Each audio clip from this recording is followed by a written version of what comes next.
नमस्कार, मैं अभय कुमार मिश्रा पटना बिहार से। आज हम बात करेंगे गरुड़ पुराण के चतुर्दशों अध्याय के बारे में कि गरुड़ जी भगवान विष्णु से क्या पूछ रहे हैं और भगवान विष्णु गरुड़ जी से क्या बता रहे हैं। तो गरुड़ जी बोले कि हे भगवान, यमलोक यानी यमराज का लोक जो है कितना, कैसा और किसने इसको बनाया है वह हमसे कहिए।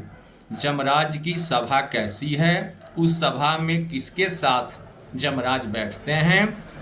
हे दयानिधे, कैसे धार्मिक धर्म मार्गों से धर्मराज मंदिर जाते हैं वह हमें बताइए। गरुड़ जी के पूछने पर भगवान बोलेते हैं कि हे गरुड़ सुनो, धर्म नगर में नारदादि ऋषियों के जाने योग्य मार्ग बड़े पुण्य से प्राप्त होता है, वह तुमको कहता हूँ।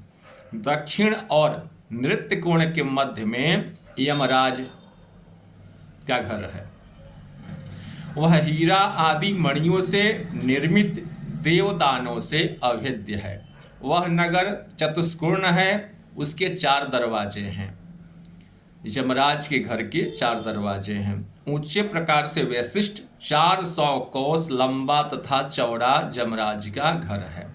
उस पूर्व में सुंदर चित्रगुप्त भगवान का मंदिर है जो 25 योजन लंबा और चौड़ा है, 250 योजन ऊंचा एवं बहुत सुंदर है।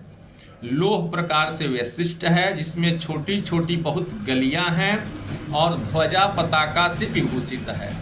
चारों तरफ उसके विमान हैं, गीत वाद्यादि से शब्दमान हैं, सुंदर देव शिल्पियों द्वारा चित्रों से रचित है।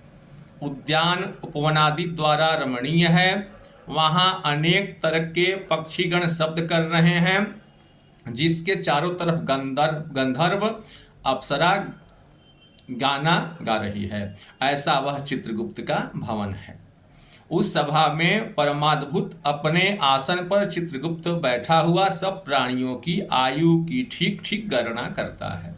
वहाँ बैठ करके मनुष्यों की आयु का गणना चित्रगुप्त ठीक रूप से अच्छी तरह से करते हैं। जीवों के अच्छे या बुरे कर्म के हिसाब से मोहित नहीं, जिसने जैसा शुभ या अशुभ किया है उसको उस जमलोक में चित्रगुप्त के शासन से भोगना पड़ता है। यानी सबके कर्म का, अच्छे कर्म हो या बुरे कर्म हो, सबके अपने अपने कर्म का चित्रगुप्त जो हैं बिना दया किए वह लिखते हैं और उसके अनुसार सबको भोगना पड़ता है। चित्रगुप्त के गृह से पूर्व दिशा में ज्वर का महागृह है।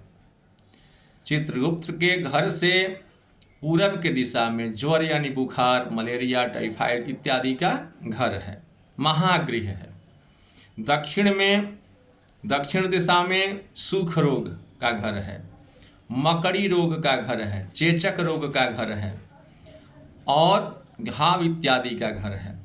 पश्चिम दिशा में काल पास है, अजीर्ण, अरुचि, पेट संबंधी बीमारी का घर है।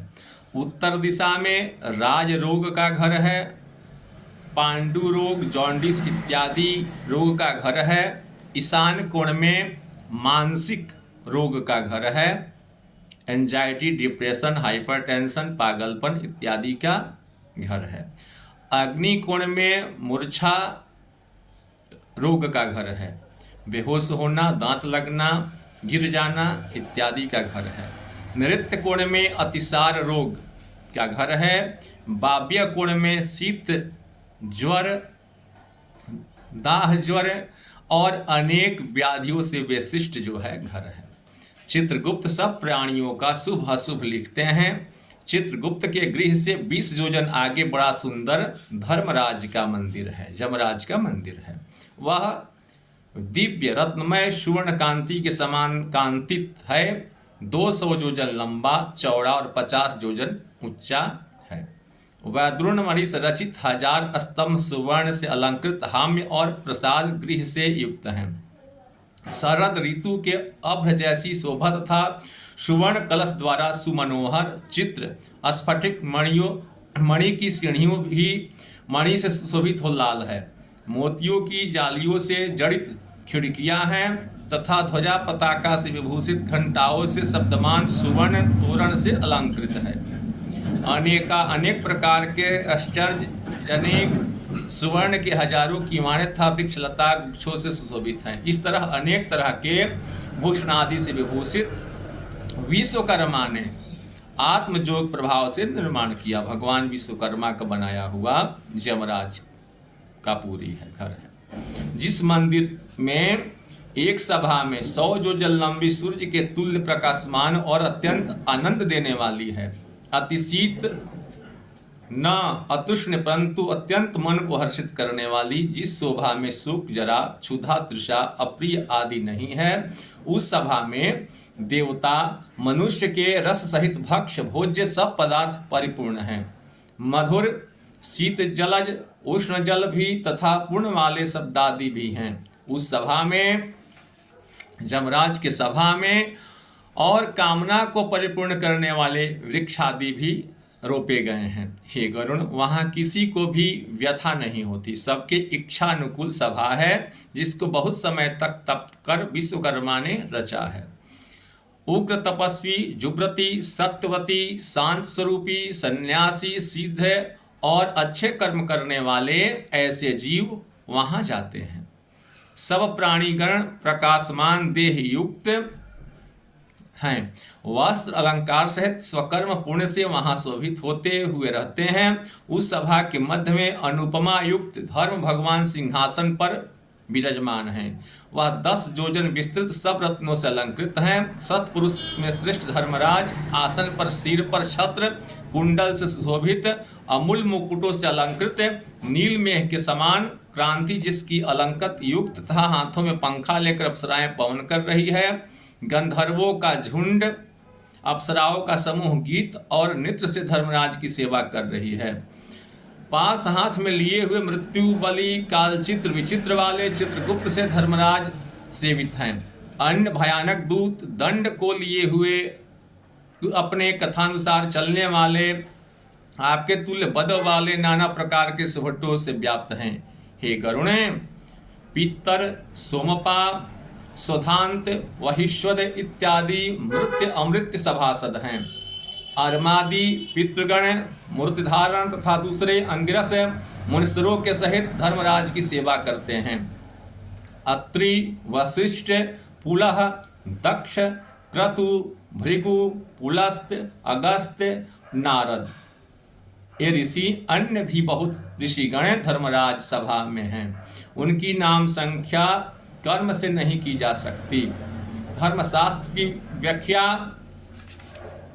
के निर्णेतागण ब्रह्मा की आज्ञा से धर्मराज की सेवा करते हैं।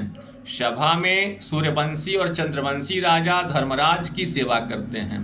मनु, दिलीप, मंधाता, सगर, भागीरथ, अम्बरीश, अनरण्य, मुचकंद, नीमि, पृथ्वी, याति, नहुष, दुष्यंत, सीवी, नल, भरत, शांतनु, पांडु, सहस्रार्जुन, राजर्षि बड़े बड़े कृतशाली बहुश्रुत जो बहुत अश्वमेधादि यज्ञ कर चुके ऐसे धर्मराज के सभासद बनाए गए हैं। धर्मराज की सभा में केवल धर्म ही प्रवृत्त होता है। वहाँ किसी प्रकार का पक्षपात नहीं होता, झूठा भाषण नहीं होता और न किसी से जलन और डाह किया जाता है। शास्त्रवेत्ता धर्म में परायण ऐसे सभासद धर्म राजा की निरंतर सेवा करते हैं। हे गरुणे, ऐसी वह धर्मराज की सभा है। तो दक्षिण मार्ग से यम लोक गए हुए पापी पुरुष उस सभा को नहीं देख सकते। इस सभा को जो पाप कर्म किए हैं वे लोग नहीं देख सकते। अगले वीडियो में हम बताएंगे चतुर्दशों अध्याय के दूसरे भाग के बारे में।